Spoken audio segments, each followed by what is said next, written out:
If you think houses are hard, na i-renovate, paano pa po kaya ang ating buhay?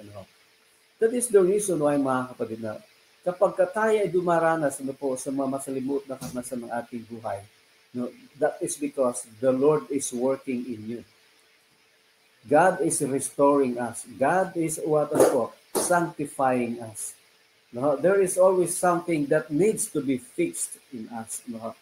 Kaya nga po kung titingnan natin, mga kapatid, there's a job so tough that only God would attempt it. Hindi po natin kayang baguhin ang ating sarili. No other people can change us or can sanctify us. Even programs like this, mga kapatid, kahit po, inaamin ko, mga kapatid, this Lifeline Ministries cannot restore us. It is only God can restore us. It is only God can sanctify us.